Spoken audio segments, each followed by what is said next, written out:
it's all about experimentation, right? Because you also don't need to offer it like for everyone, right? You can just see what is the incremental impact on my conversion rate if I'm going to like offer free shipping for 10% of my traffic.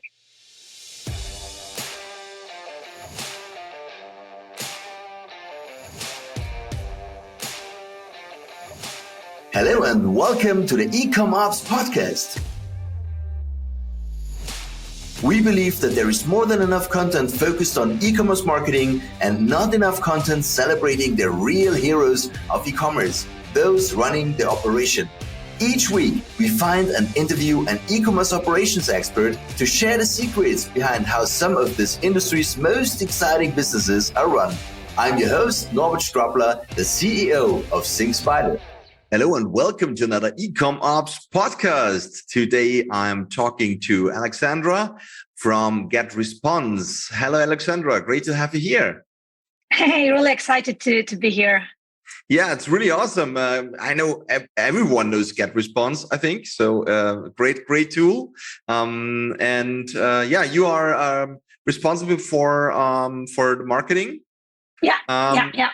So tell me a bit, how did you get into this business? Yeah, that's actually like a good question. Like, what was it to define like this business, right? Because I'm actually currently the CMO at GetResponse, that is marketing automation platform for e-commerces also, to scale their revenue. So basically at GetResponse, we are running a SaaS company. So this is a software as a service company. A little bit more like we are selling products. We are selling like a software, but in the subscription model. So it's rather like a B2B business. However, I've been working previously also, I actually started my journey, I would say, with the e-commerce. So many years ago, like 12 years ago, something like this. Once I was responsible for building and for the go-to-market strategy for IoT product. So that was actually smart sleep mask that we are selling through some pre-order campaigns and then through actually the regular e-commerce campaigns. So that was actually I would say my first real job was super related, super into e-commerce. That was a startup back then with quite an innovative product. So that was even harder to market it. But I actually started with the e-commerce. Then actually moved to Uber to scale Uber Eats. So that's actually more of a marketplace where you are selling where we've got free sides of the marketplaces and but also being super focused on the ordering frequency. And retention and user retention was really my core focus, making sure that the customer is gonna order again and again. And that's one of the key issues also for many e-commerce businesses here too. And eventually, actually, I always wanted to be super close to the marketing technology. So, the best way to be close to the marketing technology is to work at a company that basically produces, marketing technology, right? So that's very close marketing then, automation, marketing automation system. So I'm kind of lucky to produce, to be a target group, for my product myself, right? So that's quite nice, to market the product kind of to people like yourself. Cool. Well, it's really an amazing journey. Let's stick to the journeys. So, e-commerce businesses, are customer centric. So how important is a customer journey optimization?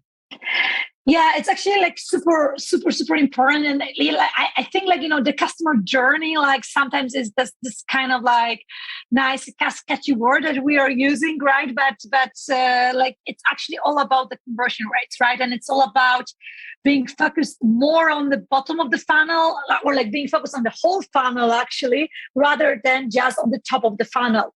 And I used to see among many e-commerces that many e-commerce companies are focused mostly on the top of the funnel, meaning, the clicks and acquiring the user, getting traffic boosted, etc.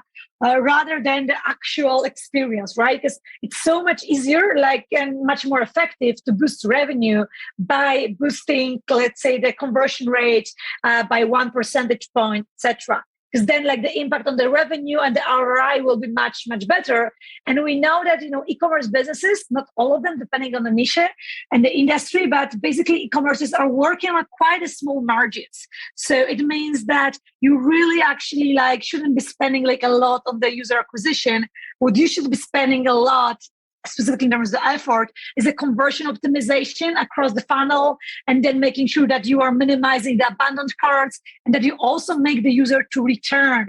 Because you don't want to just, like acquire the user and then like, offer like a bad experience so that the user will never return. You want to maximize the LTV, so the lifetime value of this user, making sure that eventually the total margins after a few years from this customer will be as big as possible.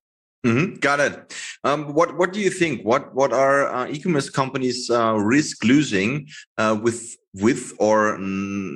a bad customer journey? Yeah, so like I've been going through some stats recently also, and there's this like Weimar study that is basically analyzing like most of the like mid-sized and big e-commerces like in the United States and in Europe also. And basically like the recent actually number is that we know that 70% of the users basically they leave their carts. And if we can actually have a look on the mobile numbers, then we know that like 86% of users leave their carts on mobile. So wow. That's like, like 87%. That's huge, right? So it means that's crazy actually, right? And obviously like this, so basically if you take into consideration the e-commerce turnover in the US only, like on the yearly basis, last year it was about like almost like 800 billion yearly in terms of the revenue in the US only. So, if you're gonna like improve, let's say the checkout process just by 1%, then the whole e-commerce market gets like, 50 billion more, right? So like the revenue impact like is super, super, super huge just by improving like, like the checkout process or the abandoned cart process. So it's all about like the, like the incremental revenue or the potential revenue that you could get, but you are not getting because you are not paying too much attention like to this. And obviously, like there are also some softer factors such as like the company, like like the trust, like the fact that the users will never return to your website. But eventually, it's all about like revenue, right? Because like that's the most important thing that you are as a marketer, as an e-commerce owner, like focus on, and you want to make sure the ROI will be positive. So obviously, like some things such as reviews are important, but eventually, like it's all like impacting the fact that the customer will never return, or the fact that the customer will never refer your e-commerce store, that there will be no word of the mouth. So actually, like, you won't have this natural growth factor. And eventually, if you want to be able to retain your users, like you will actually like start losing money, right? So you eventually will start falling as a business. Mm-hmm. Very interesting. What do you think? What are the most common reasons why on mobiles there is so much cart abandoned? Yeah, I actually like don't like. I also like do know like what are the like the numbers like behind it, because like number one reason why actually the users are abandoning carts, and it's actually extending for like almost like 45%. So it's like almost 50% of all of the abandoned carts, is that there are some extra costs that basically appear during the checkout process. The shipping costs. The shipping costs, the taxes. There are right now many international e-commerces as well. And it's like, it's looking great. Like the shipping, even it's like smaller, but then you need to pay the tax or something. But the shipping costs, like that's, I think like in the nearest future, like only the e-commerces that are offering some, like free shipping, free delivery will survive, because it's becoming like a massive trend. And it's kind of like a standard, I've heard that about 73% of users, basically they expect free delivery, right? So, and only like about 5% or something of companies are actually offering it. So that's a huge thing that is often neglected. Yeah, this is, I mean, we all know Amazon. And I think one of the first things you do in Amazon is you check on the prime mark, and to get free delivery of the goods, and you always take care that you get free delivery. So this is something that we've been trained on, I think, in the past. Yeah. And that's true. It's always a discussion. I mean, I talk to many e-commerce providers, e-commerce shopping cart owners, and nearly every smaller one is struggling with those costs. I mean, they have costs. It's really money what they need to pay. I mean, a big provider has special plans for the shipping, so they are all getting a cheaper shipping, and the smaller ones, they need, of course, to survive, and they need to pay high amounts on shipping prices. Yeah. I understand that they want to charge for shipping, but yeah, it's definitely what I see and what I hear, one of the biggest reasons. Yeah, that's true. But obviously there are various models, right? You can like offer free shipping for a certain value, or my suggestion would be, let's actually give up on some discounts that are attracting users, but offer actually free shipping, right? Because eventually like the cost is more or less the same, right? If you're offering 20% off the first order, or free shipping. So these are some things that I would like consider that it could be switched, right? Like the discount to free shipping. So yeah, that's something to consider. And I know that this is a cost, but that's true. We as users, are getting used to it. Like with Zalando also offering it, free returns, also another thing that are related with the whole experience. I think people should just start trying it. Yeah. Don't be afraid. Try it. Yeah. Give it a chance for a month or two and see how it goes, because this can make a difference. Exactly. Like it's all about experimentation, right? Because you also don't need to offer it for everyone, right? You can just see what is the incremental impact on my conversion rate if I'm going to offer free shipping for 10% of my traffic, and just, have a real data to see, okay, and then on the basis of the real data, just calculate your margins, just to calculate your costs. So you don't need to take it for granted. Oh, I'm going to make this big move and introduce free shipping for all of the countries, all of the customers. Let's take it step by step, and let's have this more of a growth approach. And this is my hypothesis. I'm going to experiment with that. Just 10% of the traffic or 5% of the traffic. Let's check whether it's statistically significant and what is the incremental growth. So that's how actually I would approach it. Yeah, nice. Thank you. What are the best practices that e-commerce businesses should follow during some optimization? What do you think? Yeah. So I'm going to answer it twofold. Let's say in two parts. So one part is also related with customer journey in the e-commerce shop, that is also backed with data, that is related with reasons for abandoning carts or checkouts process.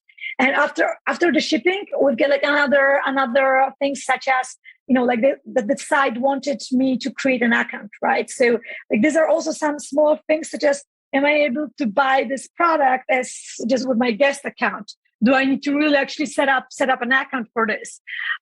So that's a small IT project that could really help with the e-commerce optimization. Then also making sure that if there are some specific steps within the whole checkout process, that you make it very transparent from the very beginning, right? It's step 1, 2, 3, because too long or complicated checkout process is also another problem that people are facing with. I'm not actually, obviously, I won't be talking about, the issues such as the website has errors or crash. This should be the basics. Yeah, right? These are the basics, definitely. Yeah, these are the basics. But also, there's a huge, depending on the country, there is this huge, trust factor. So, because, many, specifically if you are a small e-commerce shop, then you need to make sure that you build trust among the users and that they will trust you with their credit card information. So making sure that obviously you've got all of those reviews there, but also that they are able to find you in Google Maps, that you are able to find some real photos of your business, of who stands behind it, that it's not a Chinese company, and there are many e-commerces like this also nowadays, but there's some real person standing with a real history and a story standing behind it. That's something that definitely is gonna help, right? To build this trust. and just make sure that the user will like finalize the process and will actually continue buying there as well. This is something that is in at least Austria, Germany, Switzerland. There needs to be an impress on the website, and I think this is very important to really use this as also some kind of a trust factor. Yeah, I mean, I'm so often visiting a website from the US or from SaaS companies that are outside Europe, and there is no information about the company at all. There's no impress in the privacy policy. They're just talking about the company's name, but you cannot find a physical address. You cannot have a phone number. You mostly don't have even an email address. You have a contact form. So these are trust factors that easily can be changed, just being open and transparent. Yeah. And I think that what is also worth to mention, because there are also many e-commerces that are working on more markets, like specifically in Europe, right? Like some also, let's say, German e-commerces that are selling to Poland, France, etc. They should be taking into consideration that there are some local aspects, as you mentioned, like Impress is a specific thing for like, the whole DACH market, right? So if you're actually operating on that market, then you should actually have it. But there are also some other things like trust factors that you should be conscious of on various markets, right? So not talking about like having the website even localized or like physical location there, but just knowing of this like, local nuances. Like I also know from my industry, like, for example, German customers, they're like, super focused on the GDPR, right? You need to like make sure that there's like GDPR trusted, like, like we are following all the GDPR like rules on the top of your homepage. And if you don't do this, then you won't actually, sell any email marketing products to them. So let's take into consideration these local nuances. They're super often like neglected, right? Once we are thinking about the scale and like, scaling my shop to like various markets. So let's actually like obviously like scale a business like globally, but think very locally. Yeah. As a marketer, how do you determine the ideal advertising method for a business? What must businesses do prior to advertising? That's a really like important question. Like I would highlight like prior, right? So like before you are thinking about advertising and like what you should do, because I really do believe that ads should be the last thing that you are actually doing and optimizing, right? So like before you're gonna bring any like paid traffic to your website, let's make sure, for example, that you get first, like before you're gonna like start paying for so-called prospecting ads. So the ads that are basically targeting new audiences, you should first have configured like the remarketing ads. So, and the reason for it is that basically the remarketing ads are having like 10 times higher CTRs, specifically for the display ads, than this prospecting ads. And obviously, like it's like by remarketing ads, I mean like remarketing ads that are following you after, like the user have visited the website, right? Because if you have already paid for a user to come to the website and you don't have the remarketing, like remarketing ads and then the pop-ups and the remarketing emails, then like you are just losing money on this customer. So you make some effort to bring him to the website, but you are not actually like like going through the complete funnel. Is remarketing still relevant because all these cookie banners that are out there? It actually like depends on the market, but because there are like the cookie banners, but like it depends on the market. Obviously, like for example, German market, it's much more like privacy focused, and like the percentage of users who are not allowing to track them is much bigger than even in like Poland or even like in Spain, etc. Right? Like in Spain, people actually don't care like so much about their like privacy as they do like in Germany. In Poland, like it's like kind of the middle ground. In US, it's also like kind of basically like in US, like having this bar, it's not like really required. It's just required in California. So it's also like the local factor. So that's why we should be knowing about it, right? So where it's required and where users are really are allowing to be tracked or not. But still, we are talking here about up to 10% of users who are not allowed to, who are actually blocking the tracking.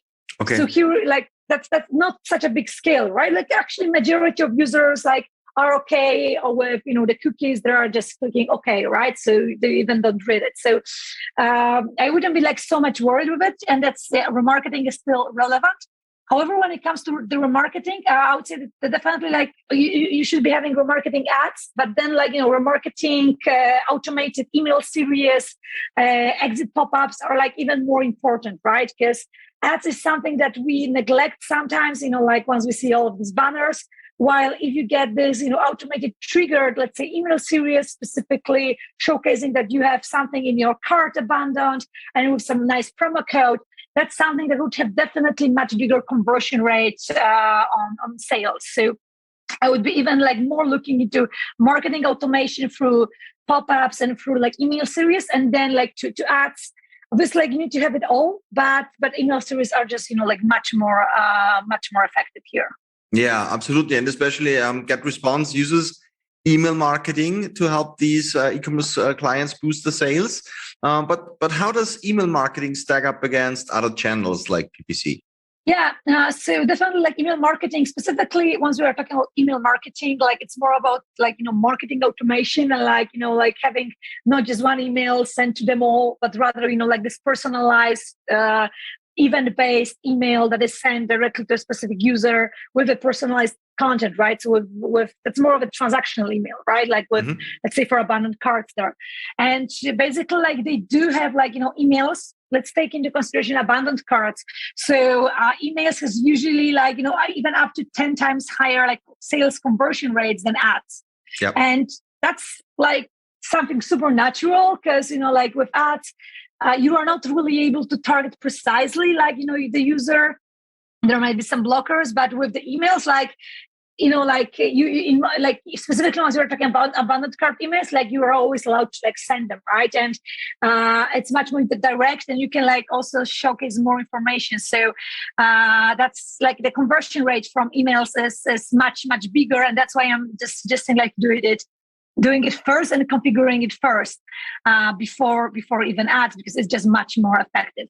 Yeah, I fully believe that. But the problem with email marketing is it requires quite the right content.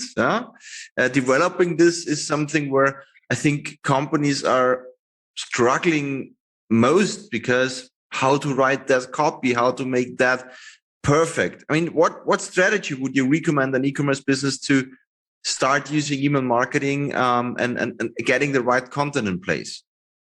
Yeah, so I would definitely like suggest starting with, obviously like some kind of transactional emails. I'm even like shocked like that in many e-commerce businesses, like having like this kind of not just welcome email, but thank you for the purchase email, like really well optimized. It's not like 100%, like it's not a thing that appears 100%, right? So, and this is super easy, like thank you for your purchase, or like welcome to your shop email. It's like super easy to do because it can be like really short, like it just requires some data that you are pulling from your e-commerce platform, like these are the products that you've bought, or like something like this. And basically there are like tons of templates for this, like in every single marketing automation platform that is like designed for e-commerces, such as GetResponse. You don't need to reinvent the wheel from scratch. You basically just can go to the templates, pick like one of the hundreds of the templates that you like that speak to your business, and then just like add some custom photos and sign, like adjust maybe the copyright for yourself. So you don't even actually need to have the copywriters, because for most of the use cases, like abandoned carts, like welcome series, transactional emails, like thank you emails. There are some benchmarks that are working well, so you shouldn't be reinventing them. You can just like easily use the template and just like follow the template and edit it in this drag and drop editor. There are even like some series, like automation series, right? So you don't need to think, okay, like what kind of automation I should build. You are just actually like you could click and choose for example, the 5 emails like automation that consists of the reminder, discount, and like let's say content and discount, like different emails, and then actually just to reuse it for your business, personalize it, and I'm 100% sure it's going to work. Yeah, cool. That's really great. You named it automation. How important do you think is automation in general, not only marketing, for e-commerce? Yeah, it's like the critical thing, right? But actually, by automation might sound scary here, but frankly saying automation is like all about connecting your let's say your Shopify store or like your WooCommerce store or like Shopware store to the marketing automation platform, so that like all of the emails, let's say, or the pop-ups can can be kind of can be like completed with the transactional information, right? So that you will be able to send all of the events, all of the users, and also information like what they bought or some photos of the products that will be embedded in the emails, let's say. Mm-hmm. So that's basically like that's the key part, because as an e-commerce business, you want to make sure that if I'm actually sending these abandoned cart emails, that inside the email there will be information. This is exactly what you have abandoned. These are the pictures. This is the price, and there is like a personal promo code coming from Shopper or like Shopify, right? So that's more or less actually for e-commerces. The automation is just about like connecting the data connection and making sure that you are using, and also like the events connection. So making sure that you are sending their communication, the email, the pop-up just in the right time after the event was triggered. Mm-hmm. So it might sound scary, but it's like, eventually it's all about just clicking two buttons, let's say in GetResponse or any other software, just connecting your store to GetResponse, and then automatically you will have this dynamic content that will be automatically updated. So that's really easy to configure. And like the uplift, so the growth once we are sending personalized content is like huge. So like basically you can get even like up to 5 or 6 more conversions, versus if you would just send like fix them all blank content email that doesn't have this personalized information. Okay. And you also have at GetResponse the possibility to build landing pages and websites, right? Yeah. For an e-commerce business, is this important to also have landing pages for specific things? Is this somehow best practice? Yeah. Or how do you deal with landing pages and websites when there is another webshop project? Yeah, definitely like not the websites, because obviously like if you're an e-commerce store, then you can actually build like an easy website like with us if you just have like a couple of products, right? But definitely we are not like e-commerce platforms such as Shopware or like Magento or like Shopify. Mm-hmm. We are marketing automation platforms. So basically like how you can leverage the landing pages is that if you have a specific campaign, let's say you get a Black mm-hmm. Friday campaign and with a specific discount, landing pages are really good for analyzing like the attribution to a specific campaign, and use the landing pages like design like the landing page in a specific way where you will be like just getting traffic to just promoting, let's say, a few products or just a specific discount code, getting the users excited about something, getting the users to sign up on the list or like build your base, rather than just use it as like the base for your store, right? So this is actually how I would use it, just for specific promotions, for specific campaigns, or for they're also working really good for some pre-order campaigns. Mm-hmm. So let's imagine that you are just introducing some new products, and basically they are not yet available, but you are building this landing page to build your base. Basically, let's imagine that you are producing some handmade products, for example, and there is this exciting product you want to promote, and this is actually a really good use case for having the landing page, just getting the list, and then once the product is available, just converting them to sale. And do you have, because you said the list, yeah? You mean the subscriber list, the newsletter? Yeah.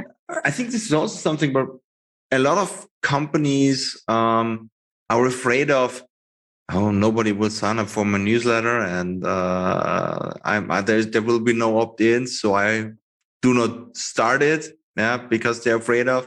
And I know that there are some of them that say, well, I don't know what to write.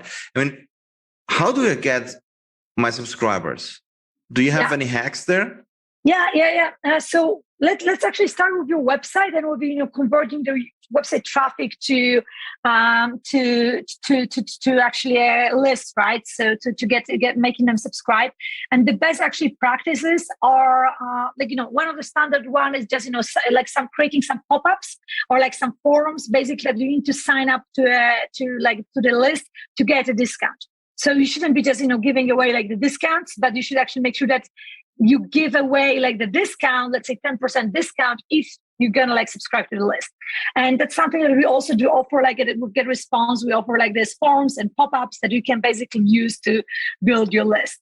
So this discount is like something that most of the companies do, and it's just working, right? So because it means that obviously some of the users will use their discount straight away, but some of them will forget. So you will at least have the email to try to convert them again and again. And there are also obviously other ways, but basically it's all about making sure that you give away something for free for their email, right? So it's not like that, hey, just sign up for my list, but like, hey, here actually, if I'm selling some products for mothers, let's say, right, for mothers who are looking for some products for their babies, like offering something like a webinar, like with some educational content for them, or like an ebook with 10 best ways how to make your baby sleep like continuously the whole night. Like I think 100% of mothers would definitely just would like to get that ebook, right? So opt in because baby doesn't sleep. yeah, exactly. Right? Because basically it's like, you need like in most countries, and I would recommend this like double opt-in, right? And it's like, obviously I'm going to confirm my email because you want to get it, right? You want to read it. You want to like get access to this gated content. And you should be thinking that way, like what kind of a value I can give to my users so that they will show me like this very private thing that is their email. And I think there are some industries like, yes, I think like the baby actually industry is like crazy here, but definitely in every single industry can think of something that has a real value for your users. Okay, so important to provide the value to get the, let's say to get that paid, it's the email address. So if it's free, you are the product. So then And it should be content. It could be like a webinar. It could be like something that, and keep in mind that this is not just actually helpful for building your list, but also for building your authority as, like the industry leader. So you are not just selling the products, but you also are showing that, hey, I know something about like this industry, right? I know something about my niche. That's really interesting. And double opt-in, you mentioned it. I mean, it's already an obligation in many, many countries that you must not write any more emails if you don't have a double opt-in.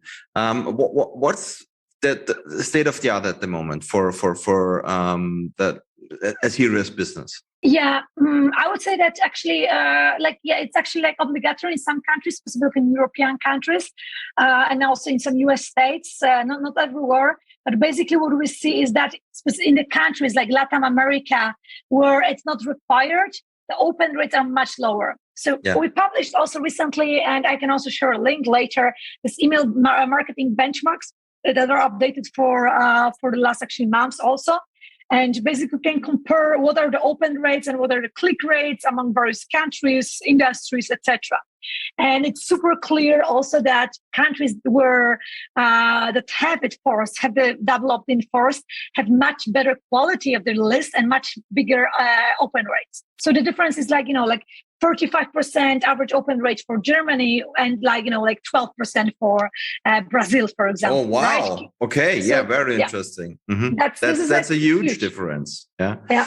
And that's something natural, right? Because if you are like kind of more conscious of signing up for a list, then definitely going to be also much more interested in reading the content. So I think it's, and for every single business, it should be, when it comes to the list, it should be about the quality and not the quantity. Because you don't want to have subscribers who are just not opening and clicking your emails, right? Like that has no sense. Absolutely. Makes no sense. Thank you so much. They were really great. One last question. Who has taught you the most about e-commerce in your career? That's actually pretty tough one. About e-commerce, I must say, actually, like that, mostly like various, various customers here, because you learn a lot, specifically once you were analyzing and you were looking at the user sessions, right? You think that you have like invented this really great like flow, let's say, right? Or you designed your website pretty well, and then you were actually looking on the user sessions, and you were like, why he's not clicking there? Why they're clicking here, right? So. I got it. Yeah. So I think like you are starting to become like more empathetic and more understanding that actually people don't always think as you are, and like you need to be more feel more actually the users and the customers, and it differs a lot from industry. So that's customers. Yeah, that helps. The best book ever. Yeah, I fully need to agree. Very cool. Thank you so much. It was really a pleasure talking to you. And as you said, don't be afraid to build your lists and take care. To remove the blockers from your shopping cart, from the checkout. The abundant rate is so high, especially on mobiles. So the less friction, the less additional costs you can add, the more likely you will lead the deal or make a purchase, a sale. Starting to use email marketing as part, or email automation marketing as part of your marketing strategy makes a huge difference. And there are, it's cheaper, and it's more likely that people purchase or repurchase and win new customers through PPC campaigns, although they're still, of course, important and part of the game. Thank you very much, and have a great time. And you wanted to share the link, we will post it in the blog underneath this podcast and in the comments. And Will do. Yeah, we'll also share some exciting promo code for any users who would like to get 20% off for GetResponse, so that it's even cheaper. But also we'll share with you some interesting content. So feel free for you. Perfectly. Thank you very much. So the users will love it. Cool. Yeah, that was a pleasure. Thanks a lot. Bye-bye. And that's it for this episode of the eCom Ops podcast. If you enjoyed listening and would like us to find and interview more e-commerce operations experts, please search for eCom Ops podcast in your favorite podcast listening app, and then subscribe, rate, and review. Until next time.